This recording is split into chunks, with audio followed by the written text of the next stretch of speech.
Welcome back to Horn Takes, your Texas football and baseball talk destination. I am Sean Redfern. It's a Sunday fun day, folks. We made it through Saturday. I know that sounds terrible to say. We made it through Saturday. I love me a Saturday. But we're on to Sunday fun day. We had a good time yesterday, good day of football. Kind of had some cooler weather.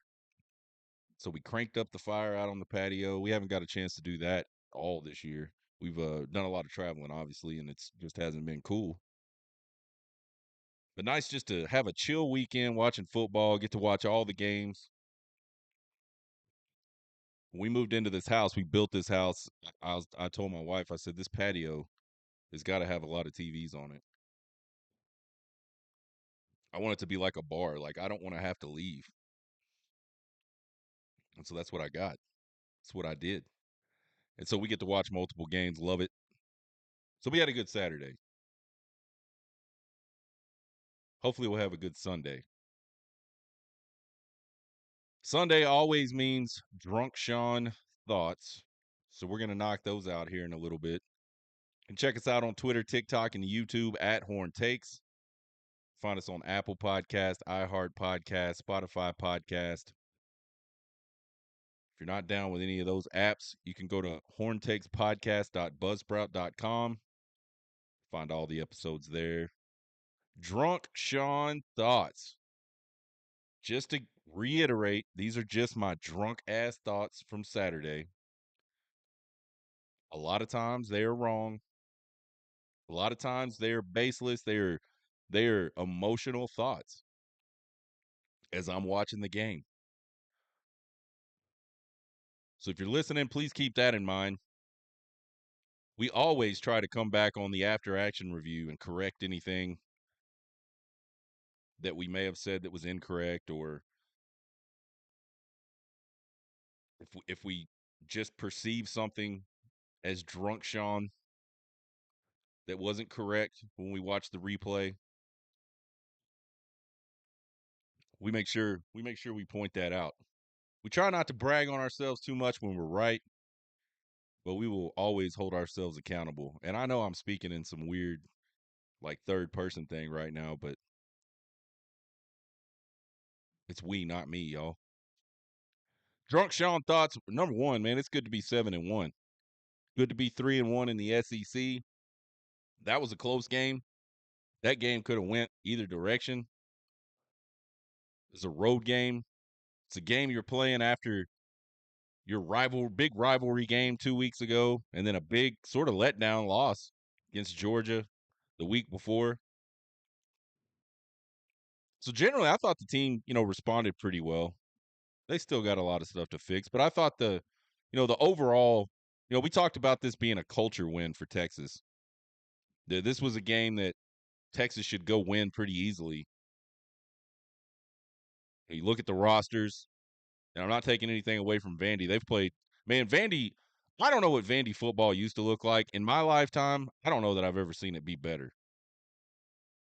So kudos to that team. Kudos to the coaching staff. Clark Lee and his guys, man, they've done a outstanding job with this Vanderbilt team. Kudos to that quarterback, Pavia. Finally heard his name, so I know what to call him. I was calling him Pavia or Pavia a lot last week. They're a good football team, man. They are a scrappy bunch. They will take advantage of you when they can. So overall, great to be 7-1, man. We could be 6-2. We could be 2-2 in the SEC and pretty much out of it at this point. We're not. Headed into a bye week. Maybe Quinn gets a little more healthy. I don't know, man. I still just don't think Quinn is all the way healthy. Although I thought he looked a little like, to me on Saturday, just watching the game, right? Just as I'm watching the game live, to me he looked like he just felt a little better, man. I don't know. It looked like the last couple weeks he just kind of looked like he wasn't as fluid. And I know Quinn Ewers is not like an amazing athlete, but he's not he's not a statue either. In the last couple weeks, in the Oklahoma game and the Georgia game, he just didn't look like it. Looked like it hurt for him to move. And I I'll definitely pay attention to it when I rewatch the game, but I feel like he looked a little better in that regard. Ryan Roberson needs to sit a while, folks. He has had 3 holding penalties on returns in less than a game's time.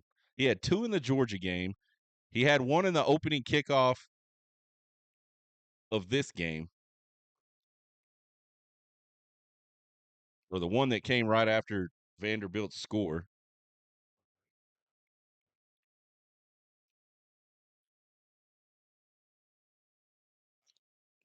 And they're holdings. Like, I mean, a lot of these holding calls we've been seeing on Texas the last few weeks, you could say, what are you seeing?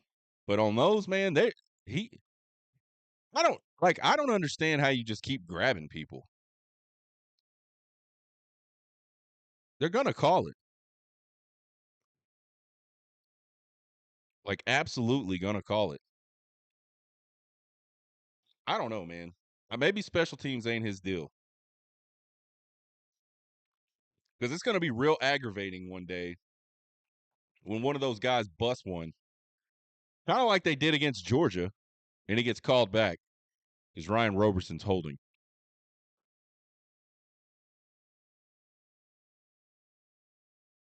I think you look at this game for Texas, Vandy had 1 player on offense.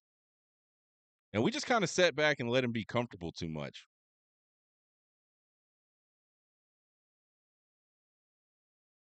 And I know they got after him a little bit, but I mean, I just don't feel like there were any other threats on that Vandy offense. And so if I'm calling defenses, man, I'm trying to go get that guy. I mean, it's hard to argue with what PK has done at Texas. In 3 years, man, PK has really turned that defense around. They're good. His style, though, kind of bend but don't break. Like, he's not going to blitz a lot. He's going to try to line up. He's not going to throw a lot of different looks at you, at least on the front. I mean, yeah, they do some things with personnel because they have some personnel that they can do some things with, but generally, you know, he's not real exotic with his front looks. Occasionally, they'll drop one of those buck or jack linebackers into coverage, edge guys, and bring a linebacker. But it's generally just kind of pretty vanilla. And I think because of that, he has like the unique opportunity to use that to his advantage. I think he could sneak up. Nobody is spending a lot of time in blitz pickup against Texas. When they're preparing for Texas, they're not spending a shit ton of time on blitz pickup because they just don't do it. And even when they do it, it's just kind of, it's not always very fancy. What you're going to see the most is a couple of linebackers coming up the middle when they do blitz. And again, it's not often. So I don't necessarily have a problem with PK's philosophy on defense, but I think he's missing an opportunity to throw some big time wrinkles in there and really cause some chaos for opposing offenses. And I'm not sitting here advocating that we have a Bo Pelini type defense. Like, that dude blitzed, man. He blitzed 3 or 4 times a play. That dude was just all about sending pressure. But I think there's a happy medium. I think there's a happy medium between that and what PK generally does. So I would kind of like to see. I mean, man, if you I would almost say when you're playing a team like that, when you got this one guy that just the team runs through Pavia. Let's be frank. That offense goes as he goes. I'm just I really think they should have sent more at him.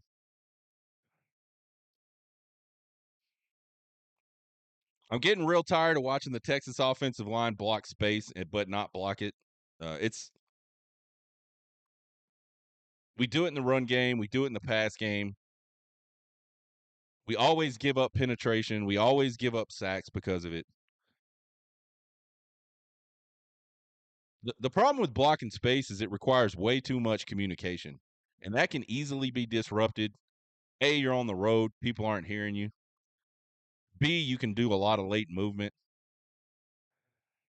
and that's what we've seen the last couple weeks. Some late movement has caused the Texas offensive line to not have an opportunity to communicate, and so they just don't, and we don't block people.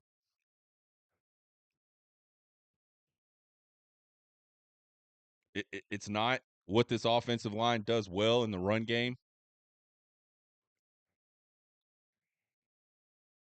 This offensive line is so much better when we're not running these RPO plays and giving it, and when we are just lining up with counters and power type blocking schemes. I've been saying it. I'm going to keep saying it. I don't know why. I don't know why they don't like them.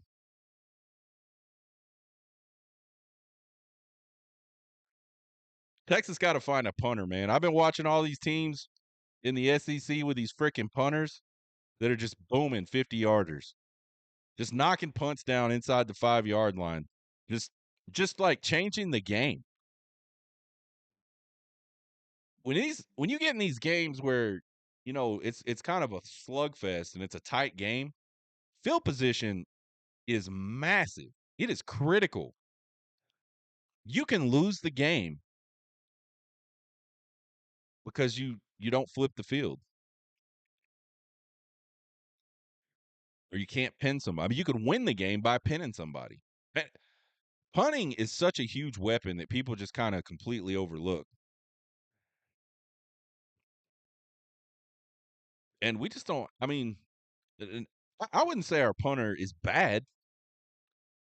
And I don't honestly, I don't even know if Kern played. I know he's been hurt. I don't know if he punted. I know the guy. I feel like Kern a little bit better, a little bit more consistent.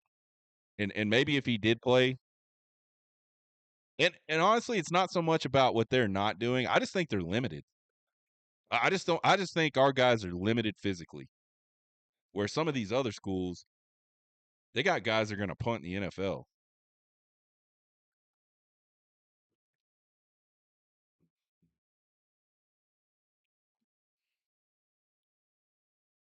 One of our 4 keys was for Quinn to show up, and if he didn't, for Coach Sark to make a change. And I thought Quinn showed up. It's funny, man. There's a whole lot of people on Twitter dogging Quinn Ewers' performance this week that were all on the offensive line last week and just completely ignored the fact that Quinn Ewers consistently put that offensive line in a bad situation by refusing to step up in the pocket.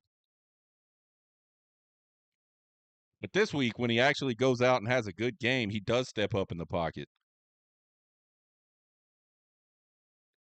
I mean, the only 2 things bad that happened to Quinn were those tip passes. And you know what? He's short. He's short and he has a 3/4 release. People are going to tip the ball. I wouldn't say that tip passes are completely out of a quarterback's control because they're not completely, but they are certainly more out of their control than they're not. Sometimes defensive linemen, big 6'5" dudes with long ass arms, and they can jump 30 inches off the ground. Sometimes they just get up there and they knock the ball out of the sky. That's just the way it is. So the tip passes, they sucked, and they led to interceptions. They killed momentum. They did all those things, but I don't think you can pin that shit on Quinn Ewers.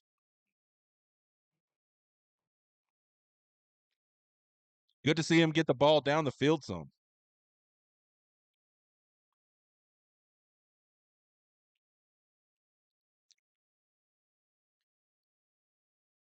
He's going to have to keep doing that.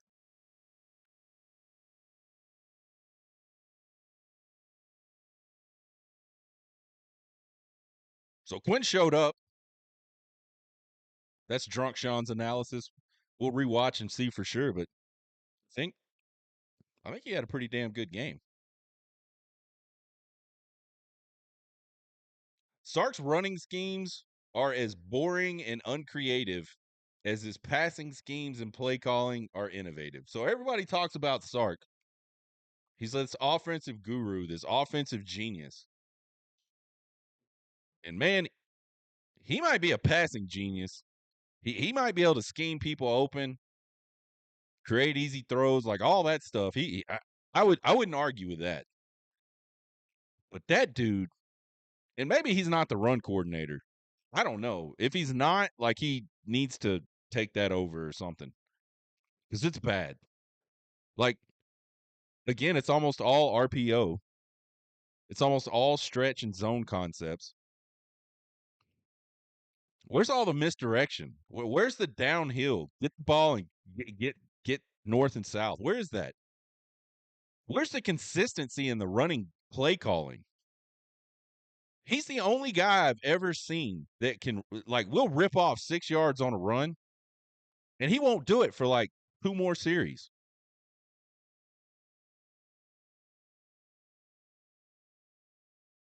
I just don't understand why that dude is so allergic to running the football. Man, running the football, if you can do it, that is one of the most demoralizing things for a defense.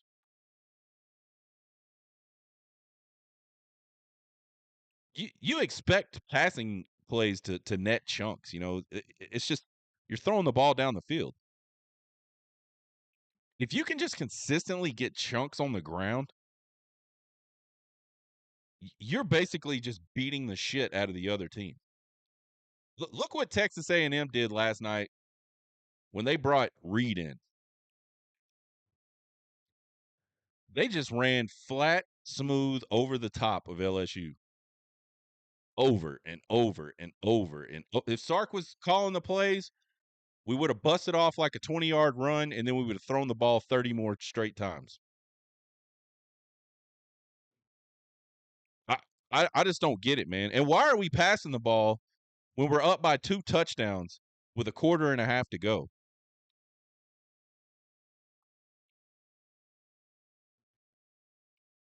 I just, man, you can't make me understand it. Like I'm sure there's a reason, but it is like absolutely baffling to me. I mean, I'm sure he has a reason.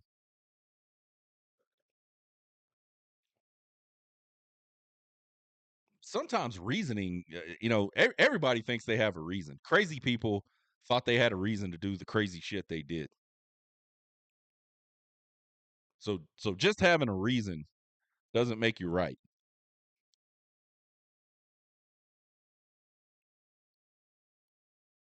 I don't think Texas is playing SEC football right now. I think Texas is playing like a dominant Big 12 team right now. I don't think they look anything remotely close to like what you saw last night at that LSU and Aggie game.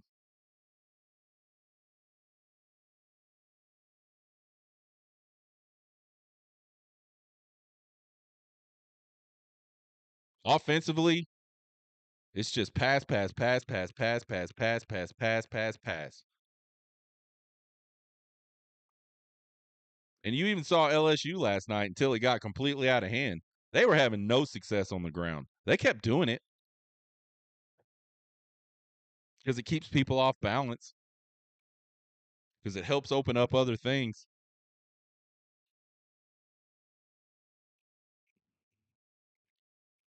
Defensively, we're just not very creative. We talked about that earlier, man. We just kind of line up and hope we win individual battles more consistently than the other team.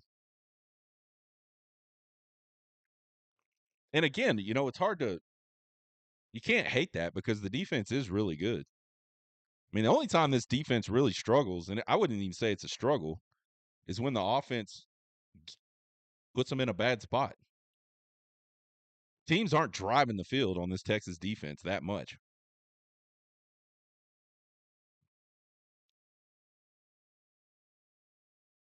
But you watch that LSU game, you watch that Aggie game, you watch any SEC game, and even the teams that don't blitz a lot, they find ways to like dial up some pressure.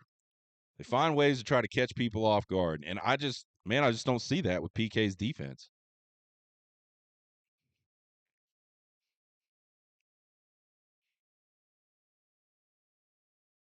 And I mean, it works.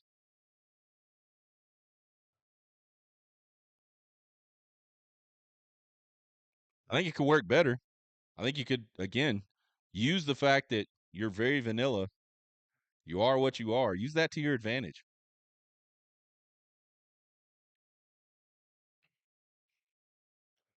The penalties against Texas are getting absolutely ridiculous.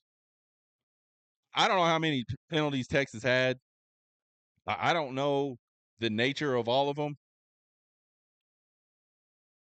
All I know is we seem to get flagged way more than our opponents do, like consistently. And a lot of times when I look at the replays of these penalties, like I don't know what in the fuck the official thought they saw. Gunnar Helm fell on top of a guy yesterday, and they threw a fucking flag for holding. I have no idea how. He hit the guy fell down, he fell on top of him, holding.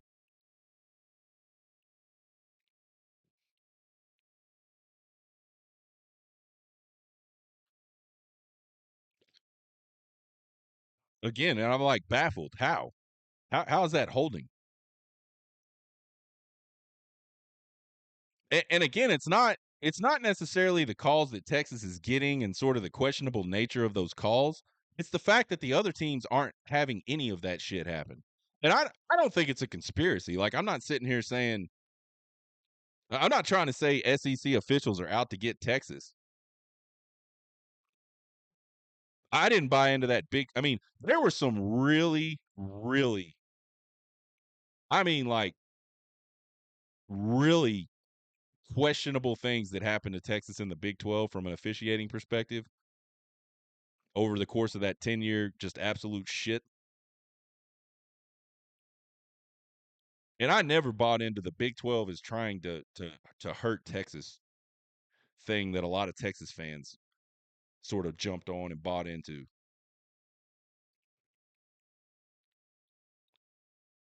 But something is going on. And I don't know what it is. I mean, I don't know what the answer is.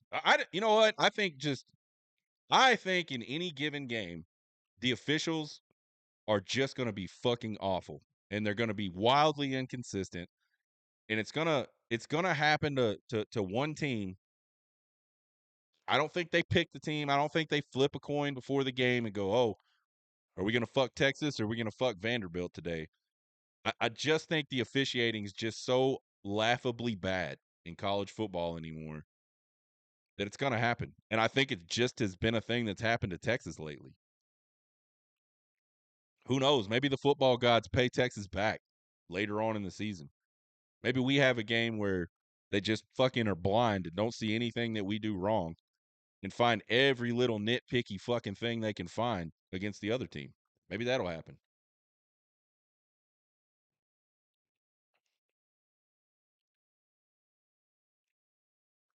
We talked about it last week that there is like a fundamental flaw in officiating. Like the way we are doing it today is wrong. There is no accountability. There's no real governing body. These guys are not full-time employees, and they should be. We're talking about $1 billion industry, and the fucking guys that official the game are not employees. You can't hold them accountable whatsoever. That's laughably stupid, and they got to fix it. It's bad.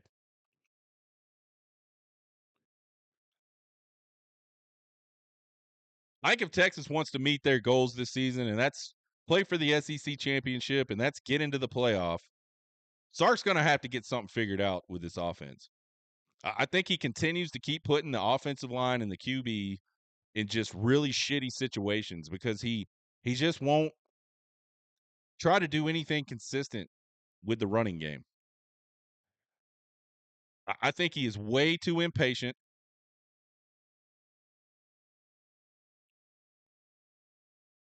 Like, you got to slow down to speed up. I don't know if y'all have heard that term before. Sometimes you got to slow down to speed up. And if it ever was true for a person or a thing, it is Steve Sarkisian and this offensive play calling. You're not going to score on every drive, dude. Sometimes you win games. Sometimes you keep games from getting completely out of fucking hand and you give yourself a shot in a game where you just don't kind of have it. Maybe that Georgia game last week. By trying to control the ball a little bit and playing field position. We've seen 2 weeks in a row the Texas defense get put in just absolute ass positions because the offense, not even that they made a mistake, because again, I don't think those tip passes really anybody's fault on the offense, but I think they're the fault of the play calling. Like, he's gotten insanely predictable.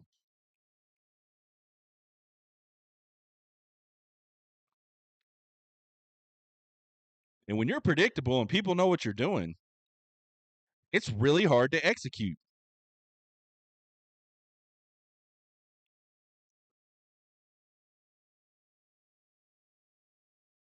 It's okay, Steve Sarkisian, to run the ball more than one time in a row.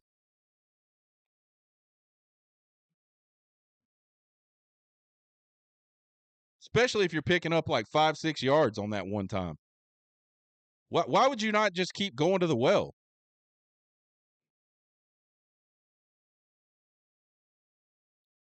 Right now, the recipe on defense to beat Texas is pretty damn simple. You play close to the line of scrimmage with everyone but your safeties.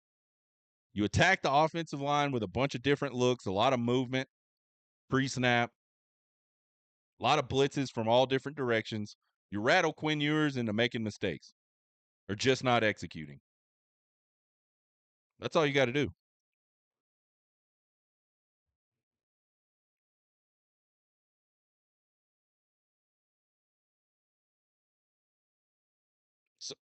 So, man, one of the hardest things in life is to really self-evaluate and really look inward and be critical about yourself. And I think Steve Sarkisian needs to take the next week and do a lot of that.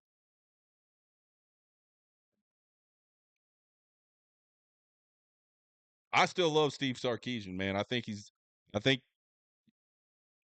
you're a Texas fan, man, you couldn't be any happier about that guy being your coach. He's doing a lot of good stuff.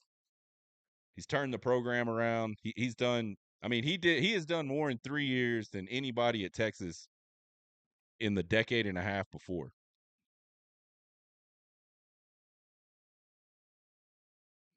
Maybe not the decade and a half, but you get my point.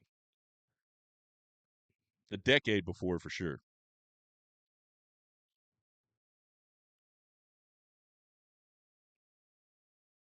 He's built a huge roster. He's changed the culture. I mean, that's a roster that can go play with anybody. But I think now it's time for him to like look at himself and go, man, am I part of the problem here? Coaches rarely ever go, am I part of the problem?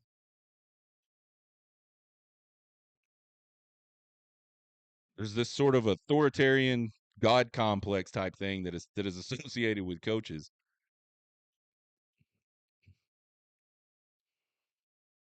Mac Brown did it with Vince Young. And Mac Brown's a stubborn old bastard. So if he could do it, anybody can do it. That would be my challenge to Steve Sarkisian, man. Take a good, close, inward look at what's going on and see if maybe there's some things you need to work on. He's done that a lot in his life, obviously. Coaches aren't perfect. As much as we want to put them up on these pedestals, even the great Nick Saban, not perfect. One thing to add, man, we avoided the SEC unfiltered curse. Chris Phillips from SECU was in the house in Nashville, which probably explains the close nature of that game. But the Texas Longhorns were tougher than his voodoo. And we did not have an upset, and we did not have a field storm by the Vandy Commodores. So I know Chris was really hoping for like his 5th one in a row. You guys gotta, if you see Chris Phillips, you gotta get him out. You gotta find a way to get him out of the stadium. He'll be in Austin for the Kentucky game, which means the Kentucky game 100% automatically going to be wild and close, ridiculous game.